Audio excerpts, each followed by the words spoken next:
James, my friend, welcome to the show. It's glad to have you. Thank you, John. Thanks for inviting me. Oh, it's my pleasure, man. It's my pleasure. We connected through a actual podcast guest site, which is pretty cool. It's pretty neat that they have those things out there like that now. And your story and your bio on that site really kind of spoke to me. You were just, normal everyday dad, and you came across this one point in time where an incident happened, and it was your wake up call. So, with that being said, why don't you? Okay, hang on. There we go. It didn't want to switch over to your spot. I'll edit that out. But with that being said, why don't you go ahead and give my listeners a little background on your story and how you got to that moment where you said enough's enough and you decided to change your life. Yeah, John, I was, as you mentioned, pretty average, normal dad, doing all the dad things, doing all the regular life things. And suddenly my weight had really spiraled out of control. And I got up to about 300 pounds. But as you may know, you don't really feel fat for some reason. It's an odd feeling. Even though I was 300 pounds, I didn't feel I was overweight until one weekend I was sent to Miami for a conference. It was in Miami Beach. And my dream was, being from Canada, was always to get one of those Hawaiian shirts, those Miami Beach loud shirts, bring it back, an authentic one, a real one. That was my goal. That was my dream. Mm-hmm. And I went out to the shop and I tried on the Hawaiian shirts and none of them fit me. None of them. And I had to go around to the XXX and 4X section to find a shirt that fit me. I'd never been at the 4X or XXX level. Never have I tried shirts on at that level in a store. I've always been able to find shirts and clothes. And I was so shocked. It was such an epiphany to realize how big I was, how fat I was. And what I did was, I ran out of the store. I bought the shirt. Because I was determined to never, ever wear this shirt. I was going to wear it once and I was never going to wear it. And I didn't want to wear it. And it became a symbol to me. But I was so upset. I ran out of the store. I forgot my $200 Oakley sunglasses and my favorite baseball cap. I went back to the hotel and I left it all there. And I was so shocked. And it's hard to explain why you are so big, but you don't realize you're so fat. It's a weird feeling. And now, even I gain a little weight now, I feel fat. Oh my gosh, I've gained 10 pounds or something like that because of the pandemic, or I'm in the coronavirus lockdown and I'm gaining weight. Oh my gosh, I can feel it now. But at 300 pounds, I never felt I was gaining any weight, but I was a big man. Yeah, it's amazing how there are some people that know it really affects them. And a lot of it has to do with the underlying muscle structure and things of that nature. 400 pounds on one person or 300 pounds on one person can look and feel much different to another person. It all just really depends. Now, like when I was 400 pounds, I didn't feel like I was 400 pounds. I carried it relatively well. Other than the fact that I couldn't see my shoes for my big beer belly. But I carried it well, so I didn't feel like I weighed that much, and I hadn't weighed myself in years. So until my moment came where it was my wake up call, I had no clue how much I weighed at all. Yeah. So now, what would you say? Oh, go ahead. Yeah, I was getting a lot of warning signals, so I knew I was in trouble with my weight. I was pre-diabetic. I had high blood pressure, arthritis in my left knee, torn rotator cuff. I was having difficulties walking up and down stairs. I could barely go out for a walk for more than 5-10 minutes. I couldn't get my jacket on. That was one of the other big wake-up calls where I couldn't get my jacket on without help. Now, I blamed it on the shoulder because I had a torn rotator cuff. But all of this, it was all a snowball effect that was just building to the moment in Miami Beach where I realized I was fat. And being fat is not not the problem. It's a symptom of a problem. Yeah. So what was I doing wrong? That was the question that I was struggling with, because The doctors had told me, 4 or 5 months prior, look at you, you've got to lose weight, you're pre-diabetic, you've got all of these health and all these problems, you need to lose weight, but I couldn't lose Right. weight. Why not? I mean, I wasn't eating crazy food. I was Mm-hmm. eating yogurt, I was eating Right. granola bar, I was Mm-hmm. eating a protein bar, I was eating Mm-hmm. a major label protein shake, I was Mm-hmm. having a fruit smoothie in the morning. What was going Right. wrong? I didn't understand. Mm-hmm. Yeah. But maybe you And know. oh yeah, yeah, yeah. I heard everything that you just said to me that you were eating. I heard a whole lot of carbohydrates in there, and more often than not, that tends to be the issue. And here's the funny thing, James, that winds up happening with a lot of people when they start picking up excess weight. The more excess weight that you have, the less your body is equipped at handling when you're eating a lot of carbohydrates. Now, carbohydrates in and of themselves, in today's society, so many people say the carbohydrates are evil, and they're not. They're not evil, but they are dangerous. They are the one macronutrient that you can overeat that your body cannot eliminate. Your body turns it to fat if you have too much of it in your system. And I talk about this all the time, and that's where people get the misconception. They think that because that happens, they need to just avoid them altogether. And while you can completely sustain life without carbohydrates, it's not that you have to avoid them. You just have to be careful with them. So now, and what and was there are your? two kinds of people, Go ahead. I guess, John, that were those that are affected by carbs, and Mm-hmm. those that are affected by sugar. And I was very, very, very heavily affected by sugar. I was a sugarholic. I was Right. eating 300 grams of sugar and about 500 grams of carbs every day. So that's the equivalent. Sometimes ask me, what does that mean? That's 10 Big Macs and 10 Cokes a day. That's Yep. what I was eating. But again, I Right. thought I was eating healthy. I'm eating all Mm-hmm. these foods that, low fat, healthy Mm-hmm. options, Mm-hmm. protein shake, and it had Yeah. 15 grams of sugar in it. Hmm.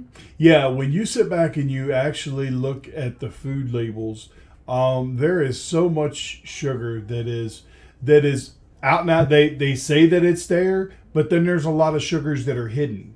Yeah. When you start to look at some of the syrups that are used and some of these other ingredients, a lot of the anything that has a insulin response, okay, in other words, anything that triggers any sort of insulin response in your body has the same effect as a sugar, okay. Yeah, And absolutely. these And are, yeah, there and are these over are the things, that people just don't, they don't realize until it's explained to them, and then they can start looking for all those things. and there are over 60 names for different types of sugars out there that it can affect you. I Oh, mean, indeed. and 74% of the food in the store contains sugar. So it's really hard to find healthy choices that don't have sugar in it. And Right, I'm not a big exactly. vegetable guy. I'm not here saying, "Oh, I'm going to go eat lots and lots of vegetables." That's never Hmm. been my style. How can I Right. find food that has low sugar and, of course, less carbs, and Hmm. has that nutritional content that I'm looking for to lose weight? That was a really huge challenge for me to change how I eat and to learn Yeah. the effect of food on me. And when you're losing weight, oftentimes people are saying, "Oh, how often are you going to the gym?" And in my first month, when I was 300 pounds, I think I lost 20 pounds in my first month. And I went to the gym 3 times. All I did was change what I was eating. Hmm. Yep. Yeah. Yeah. Without a doubt. When it comes to weight loss, exercise is important. Don't ever misunderstand me. But the most important component in weight loss, and let's call it what it is. I have to catch myself and stop myself from doing it too. It's not weight loss that we're concerned with. It's fat loss. Healthy weight. There's nothing wrong with healthy weight. Healthy weight is things such as lean muscle tissue, as bone mass, dense bones, some water weight. All those things, they're natural and they're healthy for you. It's the excess body fat is the substance that isn't healthy for you. So when it comes to fat loss, nutrition is key. It's all about your metabolism. You need to manipulate your metabolism so it will actually burn the excess body fat that you have. And there are multiple ways Yeah. to do that. Yeah. And it So, really took me about mhm, 5 months. It was probably month 5 of my program where I was really getting the energy level up to go to the gym on a regular basis. That's how long it took. So yeah. people out there thinking I need to go to the gym every single day and work out. That's not your style. No, your body Mm, cannot take it. Your body is not ready for it. I worked out 3 times in the first month, and it took me 10 days exhausted after each workout, and it was just a very simple workout. It was sit down in a chair and get up, sit down in a chair, get up 10 times, and it mhm, exhausted me because it just my body wasn't ready for it. But after month 5 I was able to really hit that. Now, one of the things that really helped me was finding out, again, I said at the beginning that being fat is a symptom. It's not the problem. There's something wrong inside that you need to mhm, figure out. And one of the things that we discovered was a zinc deficiency. I had a problem with that hormone and wasn't producing enough zinc, and so we increased the supplement of using more zinc. And there's 2 billion people with the zinc deficiency. If you've got the big belly, mhm. it's probably related to zinc. And getting zinc into my diet really helped to energize me, and eating foods that were higher in zinc, as well as having some of the supplements. So when I don't a lot of zinc, I really feel it. So there's every body type is different, every person is Mhm. different, and you need to find out what that problem is in your body and figure out what is happening and why you can't lose weight, or why you're gaining weight. Not Right. why you can't lose weight, but why you're gaining weight, because it is a Mhm. symptom to something else going on inside your body. Yeah. Yeah. It's either something in your body or it's something in your mind.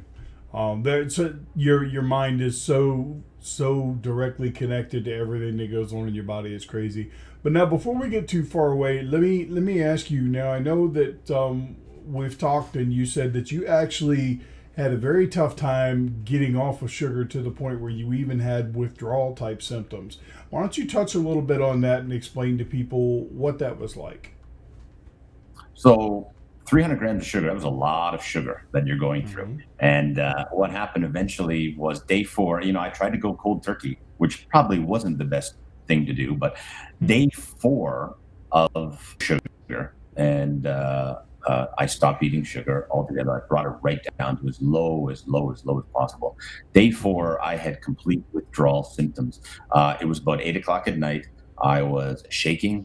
I had the cold sweats. I was dizzy. I staggered to my bed. I crashed out, and my bed was soaked. It was like a drug addict, John. It was like a drug addict. I'm sure they have these Mm-hmm. moments of withdrawal symptoms that it Oh yeah. must feel like. My bed was soaked. It was like I was fighting a fever all night long. And I woke Hmm. up totally refreshed. It was probably the worst couple of hours I've ever had in my life. But I woke up totally refreshed. I felt like a new person. Something happened. I don't know. Maybe you can speak to it. But the symptoms were absolutely brutal. Now, they did come back. Sugar cravings came back many, many times in the first 3 months. After the third month, though, I felt that I had my sugar cravings under control. Hmm. Well, here's kind of what was going on, at least in my view. Now, when you take in sugar, carbohydrates in and of themselves, but mainly what you would call high glycemic sugars or simple sugars. Okay, these things get into the bloodstream very, very quickly. They permeate the blood-brain barrier, and the brain releases dopamine. Dopamine is a very, very powerful substance in the body that's almost like a drug. So if you are constantly abusing your body with high levels of simple carbohydrates, simple sugar intake, your body gets used to that constant level of dopamine floating around. Where the cravings come from is the fact that because the simple sugars spike your blood sugar levels, they spike the insulin, and they release the dopamine wears off very quickly. So when it wears off, the brain's like, oh, that was awesome. I need more. So it causes the cravings. So, if you have spent a long period of time abusing your body with high levels of sugar intake, then yeah, I could see where you would actually almost go through a withdrawal type situation. Now, as far as like the sweating and all that was concerned, to be quite honest, a lot of that was probably due to the fact that because you weren't ingesting so many sugars and carbohydrates anymore, um, you were using up the ones that you had stored. And for every gram of stored sugar or carbohydrate, well, it's actually called glucose or glycogen in the body, you store 3 to 4 grams of water. So as you deplete those, you're getting rid of water, and more than likely that's where the sweats were coming from. Yeah, it was incredible. And Arnold Schwarzenegger says, I think he was talking to one of his co-stars, and she had ordered a chocolate sundae, and he said, if you eat one bite, that's all you need. The rest is an indulgence, Yeah, because that's that absolutely. dopamine you're talking about. You just need a Yep. bite of the sweet food, and it calms your mind. And Mm-hmm. it's an important thing to understand that if I eat that whole sundae, I'm going to gain weight. But if I just have Right. one bite, it will calm my mind and settle Mm-hmm. me down, and I don't need any more sugar. Yeah, yeah. There are some people that actually just have, they talk a lot about the sweet tooth, and there are some people that just constantly, for whatever reason, crave something sweet. I myself, uh, I wouldn't say that I have a sweet tooth, but I like to have something sweet every now and then. Now, I'm a type 2 diabetic, so I try to steer clear of that stuff as much as possible. So what I do is, like, actually right now, I've got their sugar-free lifesavers. Find something that has a relatively healthy sugar substitute, a sugar alcohol, and have one every now and then. It's a great way. It's a great way to kind of stave off that craving for the sweets. It doesn't really give you the huge dopamine hit, but you would be amazed at just how something sweet on the palate can trick the mind into thinking that you've eaten sugar, and it just kind of calms things down. Yeah, my go-to food was for calming the mind is, and Mm-hmm. still is to this day, it's sugar-free Jello. So I take a Oh yeah. package of sugar-free Jello and I break it up Mm-hmm. into 4 or 5 smaller containers. And when Mm-hmm. I feel that need for sweetness, I just take, it's only like 2 or 3 bites. That's all of the sugar-free Yep. Jello. My mind is calm. Mm-hmm. Yeah, yeah, without Weird. a doubt. So now you have this aha moment in Miami, and you get the shirt, and all this stuff happens. You realize that sugar is your main barrier, and you start to change your diet. How did the people in your life react to the fact that you were changing things up a bit? It was very tough. It was very hard. A lot of jokes. I'm a very jovial person. I Mm-hmm. like to have fun.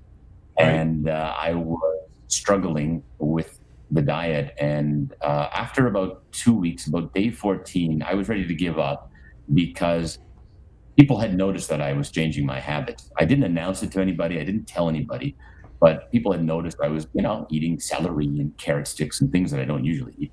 And they were coming into my office and saying, "Hey, James, you want a donut? Are you on a diet? Who's going to play Santa? We're going to miss you Mm-hmm. if you lose weight." And it was really shocking to me that this humor was hitting me in a way that had never hit me before, and it really it was a low moment, one of the early low moments that I felt, and I was ready to give up. I was ready to call it a day. There were a couple of times throughout the first 3 months, especially, where I was ready to quit.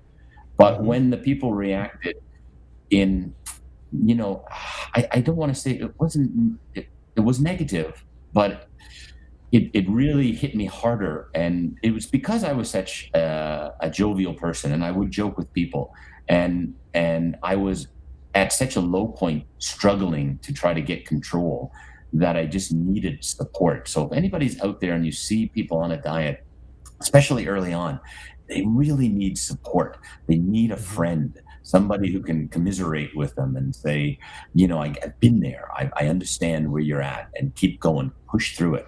And I never got that except from my personal trainer, and he was able to stay with me and push me through those dark moments. And it was a really low, dark moment for me. It was Yeah. about the 14th day, 2 weeks in. It was really low. Yeah. I felt really upset. Hmm. Yeah, it's tough. One of the most difficult things that anybody can go through when they're making changes to improve their health, um, especially around nutrition, is having the support from the people that are closest to you.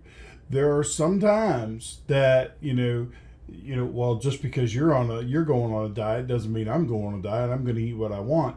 And while they're thinking about themselves, and to a degree that's understandable. If they're not having weight issues, why should they have to change their diet? I get that. But what people don't realize is when you are the support system for someone who's trying to affect positive change like this, it can be crucial to make sure that you're supporting that person in every way possible. And that may mean not buying that box of ho-hos and bringing them in the house. That may mean that if you want to have your sweets and your treats and whatever, you don't bring them in the house. You go do it elsewhere. Go to Dunkin' Donuts and have a donut and a coffee if you want a donut, rather than bringing a box full of donuts in the house where it's going to be around the person who's trying to make these changes, because it's just going to, it's just going to tempt them. And I guess when I was losing my weight, my wife at the time did not, she did not support what I was doing at all. Not that she didn't want me to be healthy, but she just, well, you're doing whatever you want to do, and but I'm going to still do what I want to do, and I'm going to eat what I want to eat. It was the same thing when we tried to quit smoking. She didn't want to quit smoking, and I did. So it was tough, but you'll find that if your family gets on board with what it is that you're trying to do, even if it's only for a temporary situation, it's like, hey guys, just until I get over this hurdle, can we not buy the sweets? Can we not buy the snacks and bring them in the house? Once I get past the sticking point, then we're good to go. I think that's a really important thing, and it can make people get down on themselves very quickly. It was later when I hit other low points through the process of my weight loss journey.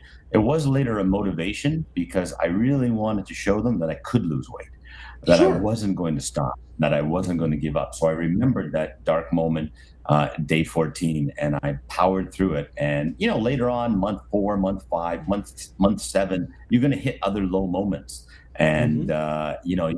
remember those words, those people who saying, you can't do it, or not believing in you, and you got to power through and get to the other side.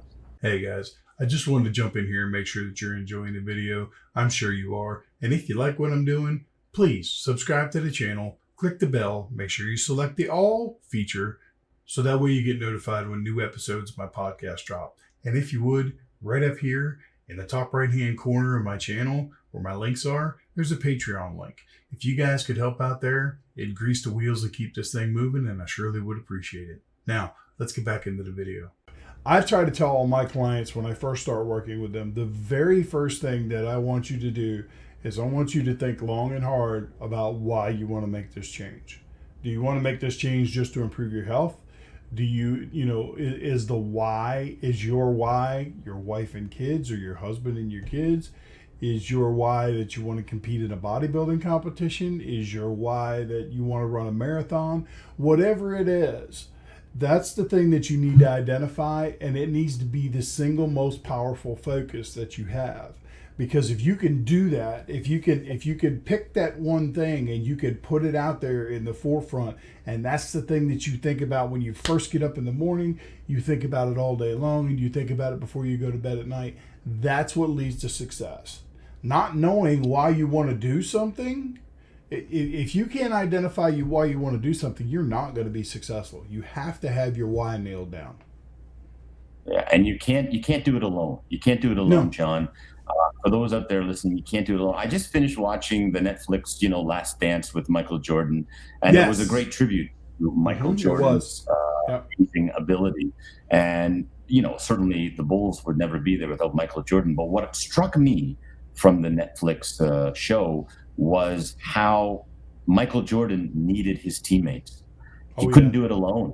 There was Yeah. no Chicago Bulls without Pippen and even Steve Kerr, and those guys on the outside that are not big names, and the Pippins and the Rodmans you need an MJ, but you can't do it alone, and you can't buy a diet book that's going to do it for you in 30 days, and you're not going to join the No. gym, and you're not going to join any program. Hey, if you want to join a program, that's fine, but it's not going to happen quickly. This is a lifestyle transformation that you're going through, and you need help. And my personal trainer gave me tremendous support early on.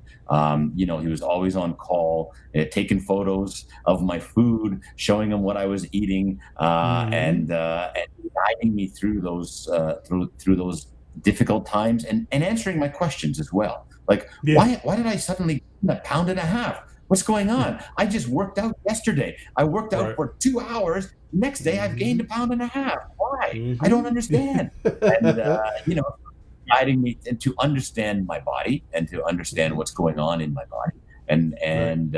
and what foods were positive and what foods were negative to my body. And Mhm. so you need support. You need someone to help yourself. And I really strongly advocate working with someone like yourself, John, working with a personal trainer, Yeah. somebody who can give you 24/7 support, like your wife or like a husband, somebody that Exactly. can guide you, help you, be there with you, and give you the information you need to understand what's going on with your body, because you cannot do this alone. Yeah, yeah. So many of my clients, when I start working with them, I tell them, you don't, this isn't just a matter of, okay, you're going to pay me X amount of dollars, and I'm going to hand you a meal plan, and I'm going to tell you to do this workout, and I'll talk to you next month. That's not how I do things. No, no. My clients have my cell phone number. And I train a lot of people online, so I don't care where in the world they are. They have my cell phone number. They can reach out to me 24/7 if they have issues. I actually had one of my clients flipping out because he was at a retirement party and he was being tempted by ice cream cake and all this other stuff. And he ran out of the retirement party at his workplace to call me, and he's like, "Dude, what do I do?" And I'm like, just leave it alone. Just don't eat it. You know that you're not supposed to eat it. And if you do have a piece, just to be sociable and just because you want a piece, then account for that the rest of the day. Cut back on your food intake. You know what I'm saying? Hey, you got X amount of calories a day. I like to tell people, if your caloric base is 2,200 calories a day, that's like a checkbook. Once you've written that last check for the day, you're done. And you need to recognize that. If you can recognize that, then you can be fine. But more often than not, I try to, as far as working with trainers and whatnot, I try to use use metaphors like automobiles, because I was a mechanic for 20 years. Um, if your car breaks down and you don't know anything about cars, or you know very little about cars, are you going to try to fix that car yourself? Or are you going to take it to an expert, someone who knows what they're doing, that's not going to waste time or waste money? They're going to identify the problem, fix it, and get you on your way. Yeah, That's what it is. that's It's, so it's just like important. if you have a medical condition, you go see a doctor. Yeah, it's so important. And doctors treat symptoms by giving you some medicine to make you feel better, but they're not treating necessarily that underlying problem that is affecting you. And they're not Right. nutritionalists, and they don't Hmm. teach you how to exercise. Sometimes doctors are really out of shape as well, if, Yeah. if you've noticed. Yeah. Yep. I So have they actually are some. spoken to I've actually spoken to doctors, and most doctors don't get any more than, at the most, 8 hours of nutritional training. One day. Yeah, They get one one day of day. nutritional training, and that's it. Yeah. So, you need somebody there that can support you, but you have to. Sometimes I get a lot of people talking about the cost of personal trainers and the cost of a nutritionalist, and the cost. And I Hmm. say, this is an investment in yourself, Yep. This is, this is Warren Buffett style investment where you're Mhm. investing $1 a day or $2 a day or $3 a day into your body and trying to get yourself under control. And yeah, it may be a little bit more expensive Right. to use a personal trainer, but I have the knowledge now of my body after over a year. I've been working with the trainer over a year. I don't call him every day now. I have complete knowledge of what Right. I can and cannot eat. I feel pretty confident. And yeah, there are moments where I need them, but not like it was at the beginning. But that investment has made me, continue to be able to live my life. And I look back at 48 years old. I was 48 when I started it. And I was looking back at my life going, well, you know what? If I drop dead of a heart attack, I've had a pretty good life. I'm satisfied. That's what I was Right. thinking at 48. Mm-hmm. That's way Yeah. too young. That's way too Mm-hmm. young. I got a lot of miles left to go. I got a lot of Yeah. time and I've got a lot left to contribute. Exactly. And it's so powerful what you just said, and I want to go back and touch on that for just a second. Um, you know, a lot of times when I'm speaking to people and they're like, well, why would I want to spend the money on a personal trainer? What makes spending that money, what makes that so advantageous over just trying to figure it out by myself by, going on YouTube and looking at the next big diet and all that stuff. And it's like I tell people, if you are one of those people that goes to Starbucks every day and gets coffee, okay, the average cost of a Starbucks coffee is $5. If you go 5 days a week, it's $25 a week. So you're talking about in a 4 week month, you're talking about $100. My monthly fee is $100 a month to work with people. So all you got to do is put down the Starbucks, which isn't that damn good for you anyway. No. Take that money that you're spending on Starbucks and drinking all that excess sugar and caffeine, drinking your calories away, and invest it in your health. It's not rocket science, but so many people, it's like what I want versus what I need, and it's trying to find the balance between those two, or trying to figure out which is more important. For some people, what they want is more important than what they actually need, and it's unfortunate, but it happens a lot. So you just kind of have to weigh the good with the bad, and hopefully at some point in time people start to realize, and they don't have to have aha moments like you had, or aha moments like I had, that they start to realize now that they can make change now before it gets too far out of hand. That's why I started this podcast. That's why I started my business. Absolutely, I couldn't agree more. And even I speak with some of my high school students. I speak at some high schools as well, and I talk Uh-huh. to them. Yeah, you can burn it off now, but if you get into the habit and you get addicted to certain kinds of food, you're leading Right. yourself down a very, very dangerous path. No different than those that start smoking at a young age. There's no difference. Absolutely. And putting those sugary drinks in high schools, drinking Mm-hmm. all of the cokes and eating the hamburgers, that is just a dangerous path, and it is Yep. exactly the same as smoking a cigarette. Indeed, indeed. So now we've talked a bit, and I've heard you mention a couple times the lifestyle vacation. Why don't you explain to our listeners what your view of what a lifestyle vacation is all about? Yeah, so the lifestyle vacation for me is a philosophy that I've put out to people who are ready to make the change, ready to start a program, a weight loss program, and get help from a personal trainer, get help from a nutritionist like John. What I'm suggesting to people is you need to start your program when you have time off, a vacation. So you may think it's you're ready to go and start your training right now. I want to lose weight tomorrow. Yeah, but things are going to get in your way. Life is going to get in your way. You need Mm-hmm. to take the time for yourself and invest in yourself so that you can be ready for what the impact is on your body.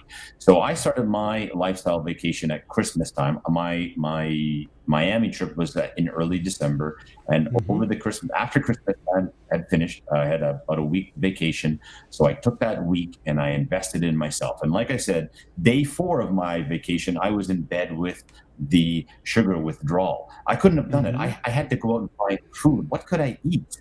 I worked Right. out one time and I couldn't move the next day. All of Mm-hmm. this is part of the lifestyle vacation. You need to give yourself the time to adjust to losing weight. You need to give yourself time to adjust to starting to exercise. You need to rest. You need to find the food that will help you, and you need to give yourself that time. And if you try to start immediately, tomorrow I'm going to start my diet. No, it requires some planning. It requires a bit of planning, and that's what I did, and that's what I recommend. Take 7 days, 10 days, 2 weeks if you can, where you're Mm-hmm. working with your trainer, working with your nutritionalist, buying food, understanding what you can and can't do, and be ready, because if you're doing it right, it will dramatically change your life very, very quickly, and it will impact you on your day-to-day life. Absolutely. And it's so important to touch back on something that you just said. You were talking about giving yourself time. Um, One of the biggest problems that most people face when they start off on a weight loss journey or whatever the case may be is that they expect things to happen very quickly. And the fact of the matter is, if you're so let's say you're 50 pounds overweight. If you're 50 pounds overweight, that didn't happen in 2 or 3 months. In most cases, it happened gradually over time.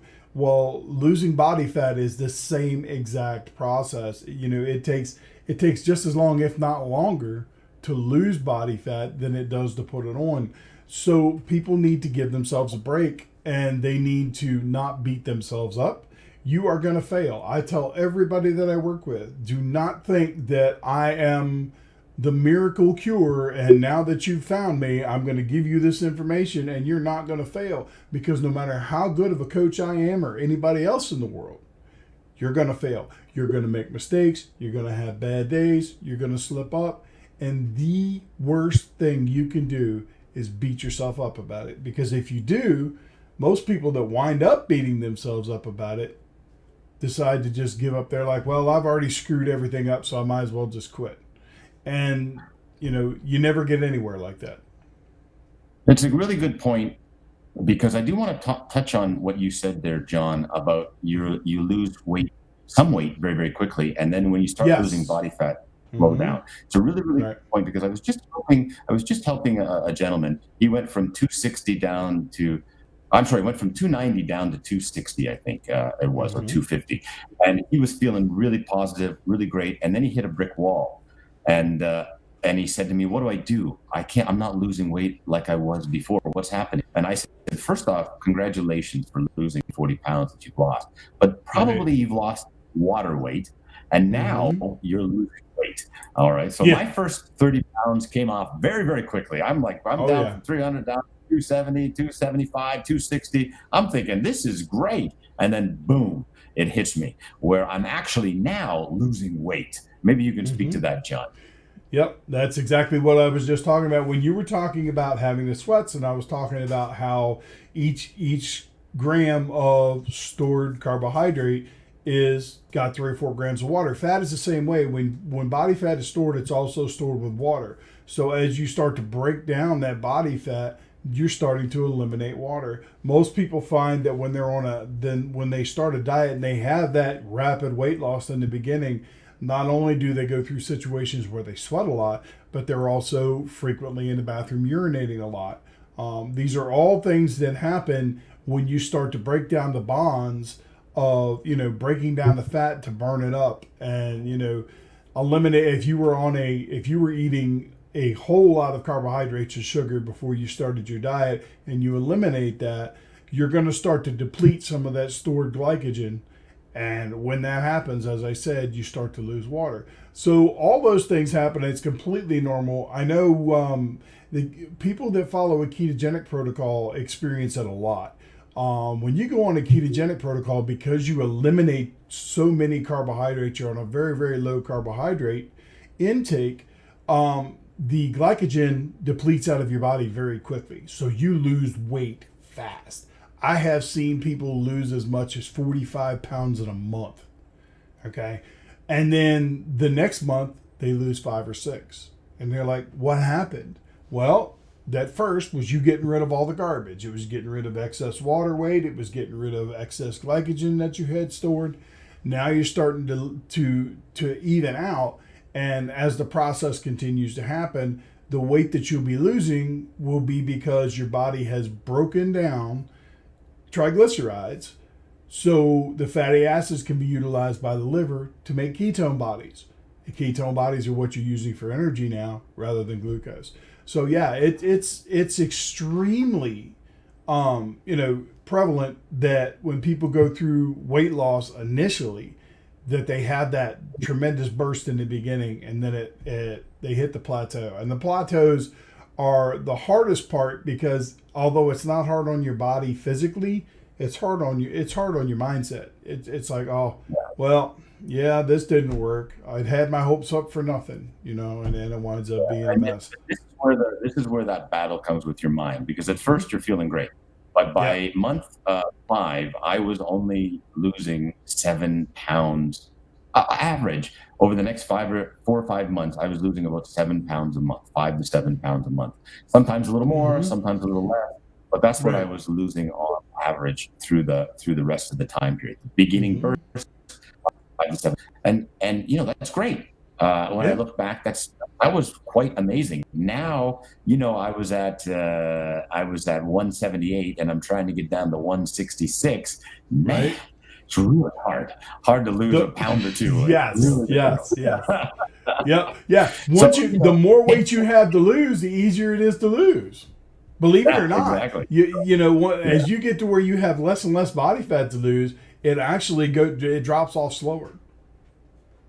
So, understand that when you start slowing down in the weight loss, now you're burning fat. Now you're really burning fat. And hopefully, as I found, my energy level went way, way up. And I was doing a lot more. I was more energetic. I was working out more. And even though I wasn't losing weight from necessarily working out, it was giving me the quality of life, because I could, I'm going from 9, 12, 14 hours a day, doing a lot more in my life that I wasn't doing before.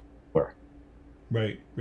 And, the other thing too is that, I don't know, most people don't, when they're doing it on their own, they figure out however much they're going to eat, and they eat that, and they stick with whatever the diet plan is or whatever, and they go about losing weight, and they come across these plateaus and things like that. And the other thing that they make their mistake with is the fact that they don't recalculate the amount of calories that they're eating. Okay, as a coach, I can tell you that when a client comes to me, I take their BMI, I take their activity, and I run everything through a formula. I come up with their total daily energy expenditure. Okay, which means I take into account what their job is like, if they have a physical job or if they have a desk job. I take into account how many days a week they do any kind of exercise. All of this stuff goes in, I run it through this formula, and I come up with a total daily energy expenditure. And from that, I subtract 500 calories, and that's what I start them at. But here's the thing, after you lose 25 pounds, that number is no longer accurate. So you have to go through and you have to recalculate it, and that's where working with a coach or a nutritionist comes in extremely handy, because that's our job. We're watching your progress. Okay, he's lost 25 pounds. It's time to recalculate the macros, put him back out there, keep him moving. That's our job, among other things. So it's really important to remember if for those people that are doing it on their own, as you lose weight, make sure you go back and you recalculate what you're eating. So that way you can keep your progress going. And that's, for people who are out there listening, that's really fun when you're in that stage where you're recalculating, trying to figure out. That's actually quite fun, because you know why? You've lost all this weight, and your energy is great, and you're feeling good.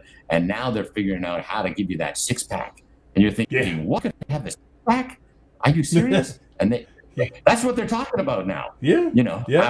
After a year and a bit doing this, they're trying to figure out how to give me a 6-pack, when all I was trying to do was figure out how to walk up the stairs a year and a half ago.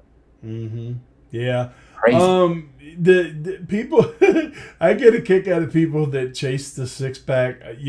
The fact of the matter is, everybody has abs. Everybody does. Everybody already has a six pack. The only difference is some of us have more body fat covering them up than others. I tell people constantly, a six pack, if you want a six pack, that's in the kitchen. The six pack's in the kitchen. It's just like saying if you had a six pack of beer, it's in the kitchen in the refrigerator. Well, your six pack on your body, it's in the kitchen. That's where you need to go find it. And it's all about nutrition, plain and simple. There's some miracle stuff too. Also, do a pull up. In my first time in 40 years, I did a pull up. I've never been able to pull up, John. These are minor miracles I look at in my life. Like here I am, pushing 50, and I'm doing pull-ups and talking about six packs. What the heck is going on? I can't figure it out. Right, yeah, and but you're right about that, and I'll touch on that for a second as well. It's extremely important. Have your why, have that end of the rainbow, have your outcome, but at the same point in time, set small goals for yourself, because we all want to win, we all want to achieve our goals. So even though you may have that off in the distance end of the rainbow outcome that you're focused on, if you set yourself milestones, little goals along the way, hey, when after I've lost 25 pounds, I get to recalculate my macros so I can go even further. Things like that. If you can make those connections in your mind, you would be amazed at how powerful just manipulating your mindset will be to your success. Plain and simple. I mean, there isn't a trainer out there anywhere in the world that is any better for you than if you can change your mindset and have the proper mindset when it comes to all this. Because if you can do that, you don't need a trainer. You don't need anybody. You've got the tools. When I work with clients, my job is to give them the tools that they need to sustain a lifestyle long after they're done working with me. That's my job. And if I can't do that, I fail. Yeah, absolutely. And I started with one pull-up, and I'm up to 3 pull-ups, and I'm trying to get to 5 pull-ups. That's just baby steps. That's just pure. That's what I'm talking about. These small goals. If I could get to 5 pull-ups, that would be amazing. I would be shocked. Yep, absolutely. Absolutely. Okay, so now you have 3 rules that you like to talk about when it comes to fat loss and getting healthy, and we've already touched on one of them. You talked about your 3rd rule, which is to invest in yourself and work with a trainer. But you have 2 more, so why don't you go ahead and touch on those for our listeners? Sure. Well, it was a lifestyle vacation, personal trainer, and getting a weigh scale. What helped me is trying to weigh myself every morning as soon as I get up. And some people don't like this philosophy. Some people really fight me on this. James, I don't want to see what I weigh each day. But when I was pushing 300 pounds, I had no idea what was going on in my body. So buying a weigh scale really helped me to understand day to day what was going on. And I don't do it now as much. I'm more on a weekly basis, or a few days, every 3 or 4 days, to see how I'm doing. But at the beginning, it was every day, trying to keep that focus. So lifestyle vacation, very important, as we talked about. Get a weigh scale, and you can't do this alone. You got to get help. You got to get a personal trainer. And if your personal trainer is also a nutritionalist, that's fantastic. But you need to focus on your food and your exercise, as well as your sleep patterns as well. Very important. Yeah. Sleep and recovery is very important. I do want to go back and add one caveat to your 1 rule with the weigh scale. I'm fine with people weighing themselves. Where I run into issues is your body weight can fluctuate so much from day to day. If you are going to weigh yourself, make sure you weigh yourself at the same time every day. It's a little on the grody side, but I recommend that either first thing in the morning and preferably right after a bowel movement. You know what I'm saying? Yeah, if you things can. Like that. Yeah, if you can, try to get in the habit where you're doing it the same time. Wearing the same clothes, either with no clothes on or just your underwear or whatever the case may be. Because here's what winds up happening. Yeah. You have to have the same environment, because what can wind up happening if people, there are some people that if they weigh themselves every day, they obsess over it, and they don't realize I have gone to bed weighing 249 pounds and woke up at 252, and I'm like, how the hell did that happen? There's no crumbs in my bed. I wasn't eating cookies. How did this happen while I was sleeping? And the body can do this. So it's, I tell people, if that's what you want to do, if that's what you need to do to keep you on track, that's great. But just be mindful that the body can play tricks on you, and you have to do everything that you can to ensure that if you're going to take these measurements, that it's, under the same circumstances as much as possible every day. So that's the only caveat I have to that. You also gain weight during the day, John, as well. Maybe you can speak to that. Absolutely. You weight during the day. So the best time is first thing in the morning. Mm-hmm. Yeah, exactly. I mean, I drink water all day long. So yeah, I'm gaining weight all day long. So I get rid of some water, I use up some of the water, but the majority, my weight fluctuates throughout the day. So yeah, it's really important. I tell people, like I said, try to wear the same clothes, just like progress pictures. I tell people, because I train so many people remotely, I have them take progress pictures once a month, and I tell them, wear the same clothes that you wore the month prior, take them at the same time of day to make sure that the lighting's the same, use the same cell phone, that type of stuff, same positions, because that way you get the most accurate representation of your progress. Otherwise, if you're wearing different clothes and you're taking them at night versus in the daytime and the lighting's all different, when I'm sitting here looking at them, I'm not going to be able to see the subtle differences that I may be able to see if everything's the same. So, without a doubt. Yeah. Okay, I've got one final question for you, and it's the same one that I ask all my guests that come on the show. If you could change one thing about health and fitness on a global level, meaning that you would institute a policy, put forth some sort of idea, create an exercise, whatever, what would it be? John, I would suggest that we need to create some sort of sugar tax on high sugary foods.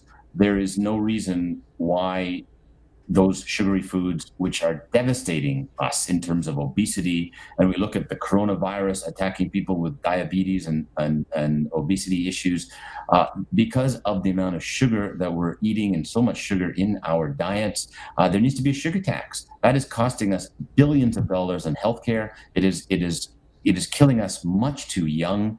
And $1.99 for a huge box of sugary cereal, whereas if you can buy something healthy, super healthy, it costs $10 or $12. That is unfair. They need to be taxed. And those that do produce low sugar, low carb, good quality foods, they need a tax break as well. So the only way we're going to change this obesity epidemic that we have throughout North America is we need to hit the pocketbooks of the companies that are producing those products. And I'm all in favor of a sugar tax and to stop making it buy these terrible, terrible foods that are destroying the kids' lives and setting them on a path that is, we did this with cigarettes. Why can't we do it with sugar? Exactly. And when you look back 20, 30 years ago, when you go back to the golden age of the Saturday morning cartoons, every one of those cartoons was sponsored by sugar-filled cereal companies and toy companies. They were all designed to make the kids want those products. And what that wound up doing is it wound up creating a generation of people that were addicted to sugary substances. And then they grew up and they gave their kids the same stuff. And it's been a vicious cycle. If you go back and you look over the last 50 years, we have become an increasingly unhealthy people in North America. And it's largely in part due to the fact that quality food has been taken out of the diet, processed food has been added, and you had the situation where back in the 60s where everybody started to villainize saturated fat due to one flawed study this happened, and we're like, oh, you can't have saturated fat, so they started eating sugars and greens instead of the fat. We needed the fat in the diet. So it was a huge misconception. There's a lot of things that need to change. Dude, I made a post the other day I think it was on Twitter.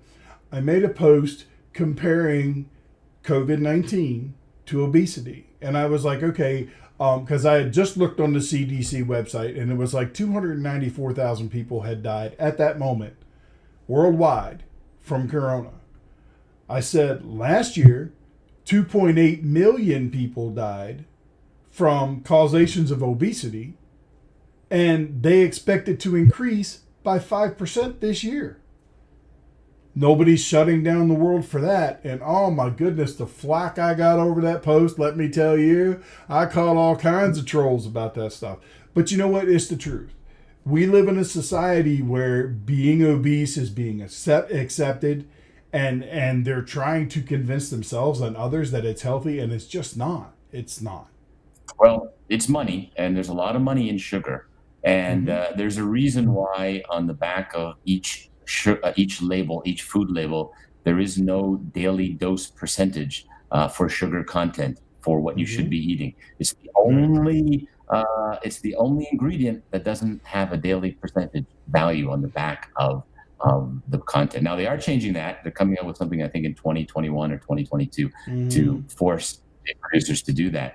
But I mean, nobody knows how much sugar you should be allowed to eat, or you should be suggested to eat. And how much sugar should we eat, John? Well, here's the thing. In a day. As far as sugar and carbohydrates are concerned, it depends on your activity level, first and foremost. Activity level and metabolism. If you have some sort of metabolic condition like type 2 diabetes or something like that, those are extenuating circumstances, and you really have to watch the intake. But as a general rule of thumb, I tell people to pretty much keep it at 1 gram of carbohydrate per pound of body weight per day. So if you weigh 150 pounds, 150 grams of carbs a day is not bad. Unless you lead an incredibly sedentary life, you don't get a lot of physical activity. In that case, I would reduce it by 20%. And the reason I say that is this. Our bodies can't withstand any more than 4 grams of glucose floating through the bloodstream at any point in time. Any more than that, and you run the risk of ketoacidosis, and you run the risk of developing type 2 diabetes. Because what winds up happening is the constant flood of glucose in the body wears out the insulin receptors. The insulin receptors are constantly signaling the pancreas to secrete more insulin to try to deal with the sugar, because the insulin is what tells the body, hey, we've got sugar in the bloodstream, we need to either use it for energy or store it for later use. And so the entire endocrine system gets overworked. Your insulin receptors wear out. In some cases, your pancreas can actually wear out from constantly having to overproduce insulin. And that's where you develop type 1 diabetes. Type 1 diabetes is normally something that you're born with. It's hereditary. But you can actually develop it if you constantly abuse your body with carbohydrates. So that would be my recommendation. Unless you have some sort of extenuating circumstances, 1 gram of carbohydrate per pound of body weight per day is a good rule of thumb. So that's what I got to say about that. But as far as what you were saying, but hold on 1 second. Now I'll let you finish what you were saying. As far as your answer to the question, I think it's spot on. Do I think that they'll ever tax it? No, because come on. We've known for hundreds of years about the medical benefits of marijuana, and they won't legalize and tax it. So I doubt very seriously they're going to tax sugar. However, I do think that there needs to be some policies instituted that are affecting these food companies to where they have to clean their products up some. If you have sugar in it, claim that you have sugar in it. Don't use all these hidden sugars like you were talking earlier about the granola bars and all that other stuff that has all kinds of hidden sugar in it. People think they're eating healthy and they're still eating crap. Okay, now what were you saying? Protein bar. Check the protein bar.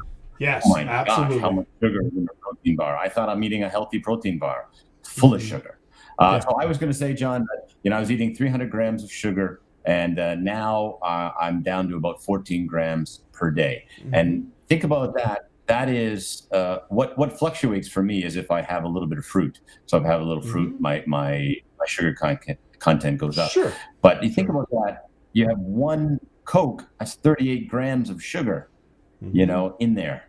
And Yes. can you live without having any Coke in your diet and getting yourself down to 14 grams, 15 grams of sugar? You try to calculate that out on your food. It's really hard to find food that will help you hit those numbers. So a challenge out there for everybody. Try to get down to even 20, 25 grams of sugar for a day. See what happens to your body. Yep. It's a big difference for sure. And the worst thing about soda is it's liquid sugar. It goes straight into your bloodstream super Pure fast. sugar. It's insane. It's insane. All right, my friend, I don't want to take up any more of your time, but before I let you go, I want you to let everybody know where they can find you on social media and the like. Sure. You can find me on Instagram at Connect with James. I sometimes post some stuff up there regarding my diet and my progress.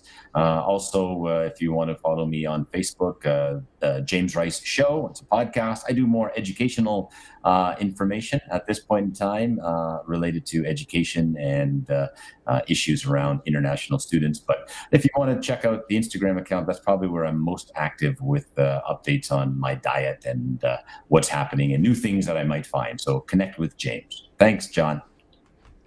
Thank you. All right, my friend. Well, it was a pleasure having you on the show. I want you to sit tight 1 minute. I'm going to wrap this thing up, and then I want to talk to you for a bit before you go. Okay, guys.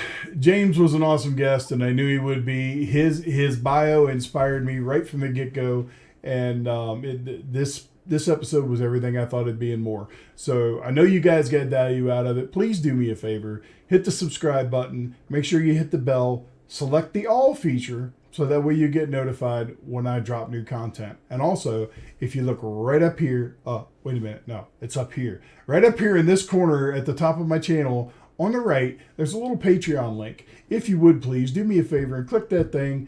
Pick whatever amount you want. Anything helps to grease the wheels, helps to keep things moving along. And until I see you guys again, you know my motto. Playtime's over. It's time to go to work.